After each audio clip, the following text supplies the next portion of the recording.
રવિવારથી મુસ્લિમ બિરાદરોનો પવિત્ર મહિનો રમઝાન ચાલુ થઈ રહ્યો છે, જેનું વિશેષ મહત્વ રહેલું હોય છે। ત્યારે અમદાવાદના બજારોમાં ધૂમ ખરીદીનો માહોલ જોવા મળી રહ્યો છે। મુસ્લિમ બિરાદરો નમાઝ માટે ઉપવાસને લગતી સામગ્રી ખરીદવા માટે બજારમાં ઉમટી પડ્યા છે, જેને લઈને વેપારીઓમાં उत्साह જોવા મળી રહ્યો છે। अभी जो रमज़ान का त्यौहार आ रहा है, उसके अंदर सब मुसलमान भाई नई नई टोपी ले रहे हैं, मिसवाक ले रहे हैं, जान नमाज लेते हैं, कुरान शरीफ लेते हैं।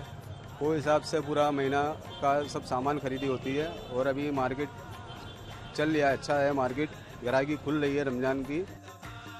रमज़ान महीनाનું ધાર્મિક રીતે વિશેષ મહત્વ રહેલું હોય છે। રમઝાન દરમિયાન મુસ્લિમ બિરાદરો 1 મહિના સુધી રોજા રાખતા હોય છે અને નમાઝ અદા કરતા હોય છે। रमजान दरमियान मुस्लिम बिरादरो जरूरियातमंदों ने आर्थिक सहाय करी पुण्य कमाता होय छे। रमजान महीनानी अंदर रोजानी साथ साथ मुस्लिम समाजनी अंदरथी जे गरीब लोको छे एमनी पर जे मुस्लिम जे लोको पासे भगवाने पैसा आप्या छे, एमनी पासे पूरती व्यवस्थाओ छे, तमाम जकात अदा करता होय छे। એટલે જકાત આપવાની જે છે ગરીબો સુધી પહોંચાડવાની એ તૈયારી થતી હોય છે।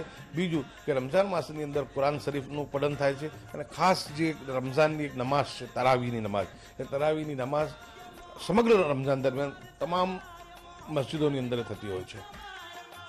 એક તરફ હિન્દુઓનો પવિત્ર મહિનો શ્રાવણ શરૂ થયો છે, બીજી તરફ રવિવારથી મુસ્લિમનો પવિત્ર માસ રમઝાન શરૂ થયો છે।